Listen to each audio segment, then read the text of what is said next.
silatul arham, menyambung silaturahmi kita. Allah Ta'ala menyebutkan tentang al-arham tersebut yang merupakan para kerabat, famili, sanak saudara.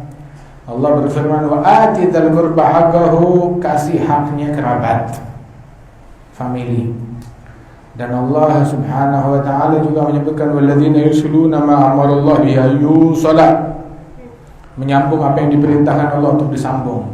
Al-arham, kerabat, disambung, dipuji oleh Allah Subhanahu wa Ta'ala. Dan juga Allah mengingatkan untuk berhati-hati menghindar dari memutuskan hubungan dengan famili, kerabat dan sanak saudara. Walladzina yanquduna 'ahdallahi min ba'di mitsaqihi wa yaqta'una ma amara Allah bihi ayyusala wa yufsiduna fil ard. Ini orang-orang yang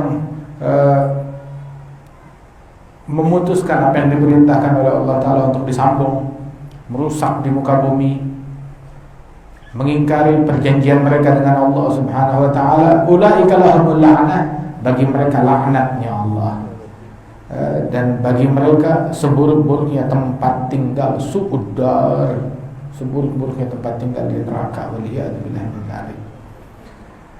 Fahal asaytum in tawallaytum an tufsidu fil ardi wa tuqatti'u arhamakum ulaika alladziina la'anahumullah.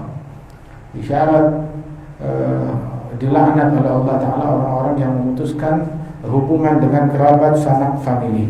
Sayyidina Ali bin Husain bin Ali bin Abi Thalib, beliau bilang, iyyak wa suhbat qati' rahim. Beliau memberikan nasihat kepada anak-anaknya, awas, hati-hati, jangan berteman, berkawan, jangan dekat-dekat sama orang yang mutusin silaturahmi. Kenapa? Sebab orang yang mutusin silaturahmi dilaknat oleh Allah. Sebab saya menemukan di Al-Quran ada 3 ayat di mana Allah melaknat orang yang memutuskan silaturahim. Ar-rahmah la tanzil ala qaumin fihim qati'. Dalam sebuah riwayat disebutkan rahmat Allah tidak turun kepada sekelompok kaum apabila di situ ada satu yang mutusin silaturahim. Yang mutusin silaturahim jangan bawa sial di majelis. Nah, terus gimana? Bangun nih, keluar kita diusir. Enggak, lu taubat. Dari sekarang niat, saya istighfar, saya taubat, sekarang saya mau nyambung. Ente betah banget dilaknat sama Allah. Betah banget Allah murka sama ente. Lu diambekin bini aja, dunia kayaknya udah sempit banget. Diambekin bini, udah kayaknya bagaimana ya gitu. Diambekin sama lingkungan, sama tetangga, marahan, kayaknya udah kayak bagaimana. Bagaimana halnya kalau Allah marah, Allah murka? Terus ente masih bisa tidur. Kita kalau diambekin tuh makan nggak enak, tidur gelisah.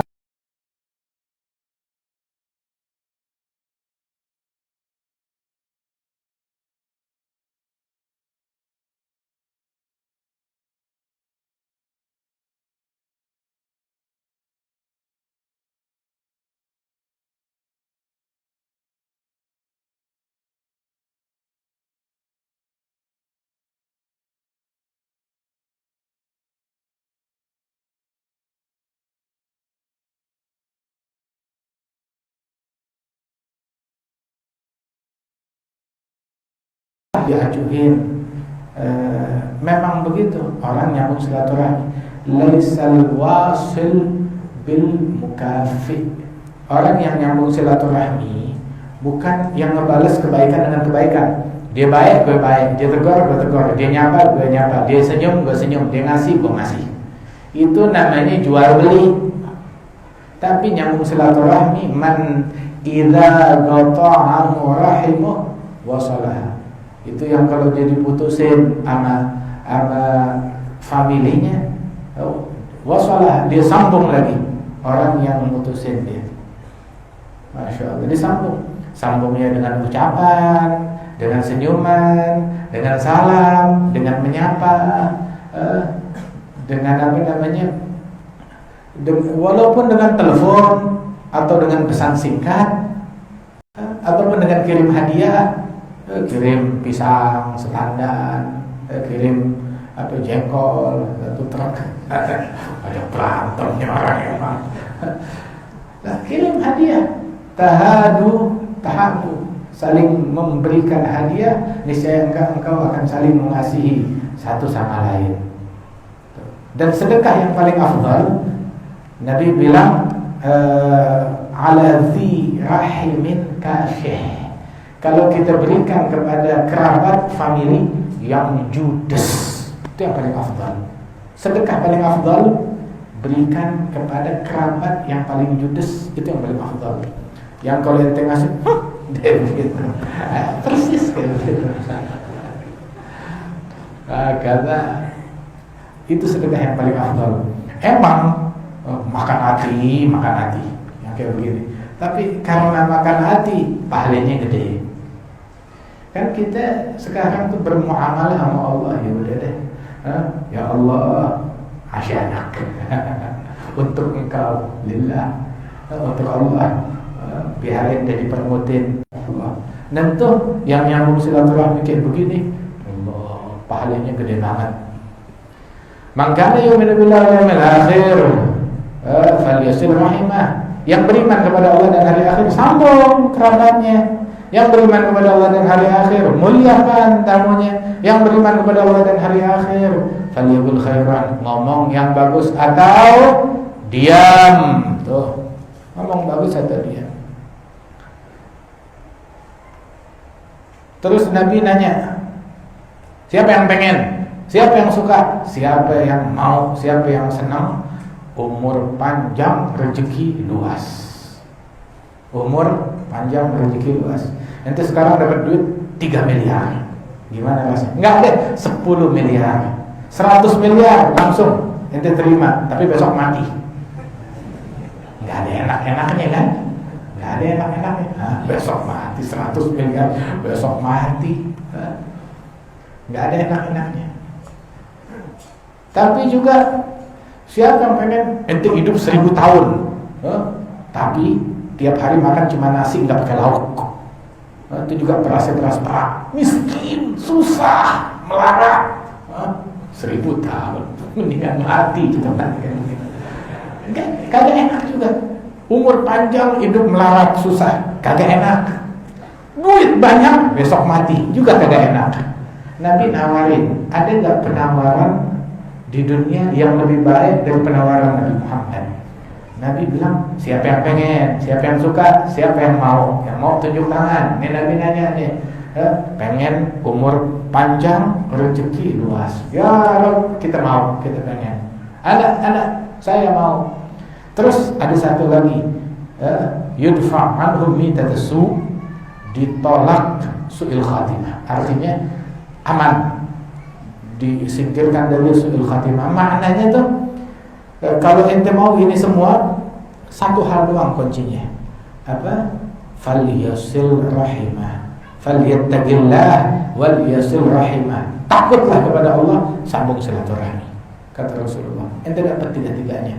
Dan ini juga isyarat orang kalau mutusin silaturahmi, umurnya pendek. Umurnya pendek. Itu ketemu orang mendengus, dia acuh, beragak-agak lihat. Allah, pengen dia nahlilin dia. Bawaannya kan begitu. Pengen nahlilin, tapi orangnya masih hidup. Pengen takziah, orangnya masih hidup. Habib Mahmud udah bikin syair. Dia bikin syair, orangnya masih hidup. Dia ngaku boleh, betul. Bukan.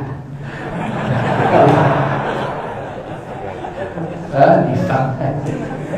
La haula wala quwwata illa billah. Habib Syafiq juga baru dengar tuh.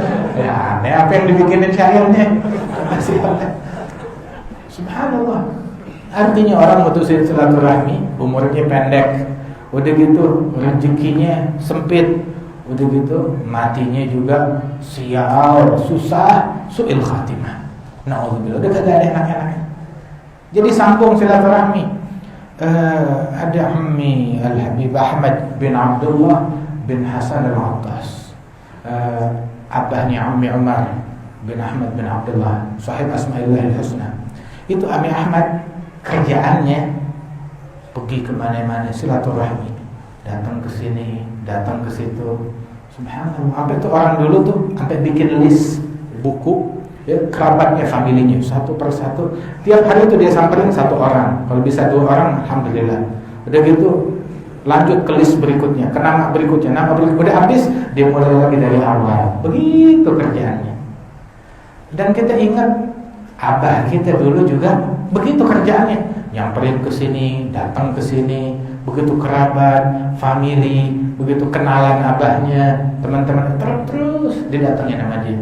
Begitu juga kita ingat Habib Muhammad bin Ali bin Abdurrahman Al-Habsyi Kuitang. Begitu juga yang mereka lakukan. Kerjaannya silaturahmi kepada kerabat, family yang dekat maupun yang jauh, ataupun sahabat dan teman-temannya. Seperti itu. Radhiyallahu anhum ajma'in. Falyasil rahimah. Allah Subhanahu wa taala itu berfirman dalam hadis qudsi, Ana Rahman, kata Allah, Anallah wa ana Rahman. Aku adalah Allah dan aku adalah Rahman, yang Maha Penyayang, yang Maha Pengasih. Khalaqtur Rahim. Wa syadadtu laha isman min ismi. Faman wasalaha wasaltuh wa man qata'aha qata'tuh. Aku adalah Allah, aku adalah Rahman, yang Maha Penyayang, dan aku menciptakan rahim, kerabat, family. Aku ambil nama untuk kerabat, family, kasih nama Arham. Itu potongan dari nama Rahman. Kenapa? Saking Allah suka, cinta. Yang nyambung kerabat, family, Arham ini disambung, berarti saya sambung dia. Allah akan nyambung dia dengan nikmatnya, dengan anugerahnya, dengan ampunannya, dengan penjagaannya, dengan perlindungannya. Yang mutusin, saya putusin, kata Allah Ta'ala. Nah, kita mau disambung apa mau diputusin sama Allah Ta'ala? La yadkhulul jannah al-qati' ay-qati' rahim, kata Rasulullah. Enggak bakalan masuk surga orang yang tukang mutusin silaturahmi. Kagak bakal masuk surga. Kalau Nabi bilang enggak bakal masuk surga, artinya apa? Ya, enggak masuk deh. Enggak masuk. Orang sekarang ngambek dikit putus, ngambek dikit putus. Kadang cuma gara-gara beda politik, beda partai, putus. Beda calon, putus. Apa aja, putus. Begitu orang sekarang. Adatnya jelek. Nggak tahu dikasih makan apa waktu lahir, juga nggak paham. Adatnya jelek. Bentar-bentar ngambek, bentar-bentar ngamuk, bentar-bentar mutus, bentar-bentar udah moodnya labil gitu, nggak stabil. Gitu deh modelnya orang sekarang. Gal inna rahmah la tanzil ala dhafihim qati' rahim. Rahmat nggak turun kalau di situ ada satu orang yang mutusin silaturahmi. Masya Allah. Nggak, satu kaum jadi sial gara-gara dia sendiri hapus semua orang. Bagaimana kalau orang kayak gitu ada di rumah kita? Makanya itu sambung silaturahim, jangan kita putusin. Sebab tuh orang yang mutusin silaturahim diputusin, itu dosanya paling gede. Akibatnya bahayanya juga di dunia, lain di akhirat. Di dunia apes, di akhirat lebih sial lagi. Sebagaimana pahala nyambung silaturahmi dan pahala birrul walidain itu kontan di dunia, berikut yang di akhirat lain lagi pahalanya. Asra'ul khair thawaban al-birr silaturahim, asra'ul syarr 'iqaban al-baghi wa qati'atur rahim. Itu kebaikan yang pahalanya paling kontan, paling cepat adalah al-birr, berbuat baik, bakti kepada orang tua, menyambung silaturahim. Dan juga yang hukumannya, kejahatan yang hukumannya paling kontan itu kalau orang melakukan kezaliman dan memutuskan silaturahim. Itu enggak ada dosa yang lebih pantas untuk dipercepat hukumannya di dunia, berikut apa yang nanti di akhirat juga melebihi daripada al-baghi wa qati'atur rahim. Al-baghi wa qati'atur rahim, melakukan penindasan, kejahatan dan juga memutuskan silaturahim. Itu pahala bakti dan pahala silaturahim kontan di dunia, dan di akhirat dapat lain lagi. Dan hukumannya juga kontan, di dunia. Cash dia terima, lain di akhirat, lain lagi hukumannya dia terima. Jadi al-wasil itu adalah man idza quti'at wasalaha. Kalau dia diputusin rahimnya dia sambung lagi. Dia sabar. Sedekah kepada kerabat, famili yang judes, kata Rasulullah SAW. Ada satu orang tuh bilang sama Nabi, ya Rasulullah, saya punya kerabat, saya nyambung sama dia putusin saya. Saya baik, dia jahatin. Saya senyum, dia perangutin. Saya tolong, dia jahatin saya. Begitu kebalikannya. Tapi saya sambung, saya tetap bikin baik. Maka Rasulullah bilang, wala yazal ma'ak minallah zahir ma dumta ala dhalik. Senantiasa Allah membela engkau, membantu engkau, menolong engkau selama kamu bersikap dengan sikap yang semacam ini. Dia tetap bikin baik walaupun orang bikin jahat sama dia. Yang bikin jahat, ente ngejahatin orang. Yang kena kejahatan bukan tuh orang, lu yang kena sial, yang kena apes. Yang bikin baik, nah dia yang baik. Nah ini sekarang bulan Rajab, udah bentar lagi mau datang, mau masuk. Sambut bulan Rajab dengan taubat kepada Allah Ta'ala, sambung silaturahmi kita, jangan diputusin.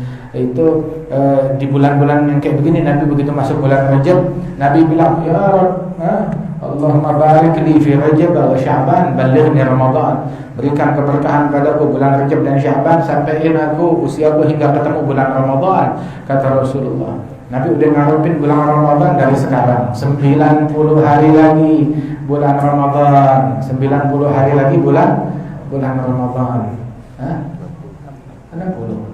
Rajab, Sya'ban, Lebaran terus 90 hari lagi.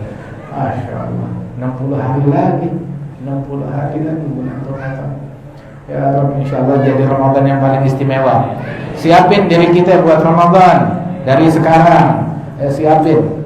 Bukan nama kain sarungnya, ya, akan tetapi siapin buat Ramadan tuh dengan taubatnya, dengan kebersihan hatinya, dengan takwanya kita, dengan istiqamahnya kita kepada Allah Subhanahu wa taala. Itu istighfar, baca Rabbighfirli warhamni wa tub alayya habis maghrib atau habis isya, bebas. Pokoknya malam atau sore dia baca 70 kali. Pagi dia baca 70 kali. Dan selama bulan Rajab baca ini, Ami Salim Syatri bilang, itu disebutkan oleh Ibn Hajar dengan sanadnya beliau, yang baca ini di bulan Rajab pagi sore 70 kali, Allah Ta'ala haramkan kulitnya tersentuh oleh api neraka. Kulitnya enggak bakalan tersentuh oleh api neraka. Terus juga ada istighfar yang disusun oleh Al-Habib Al-Hasan bin Abdullah bin Ali Al-Haddad. Al-Habib Al-Hasan bin Abdullah bin Ali Al-Haddad itu mengumpulkan sebuah istighfar, ada sekitar selembar setengah. Nah itu kita baca istighfar yang disusun oleh Habib Al-Hasan bin Abdullah bin Abdul Haddad. Itu tiap malam, tiap hari kita baca.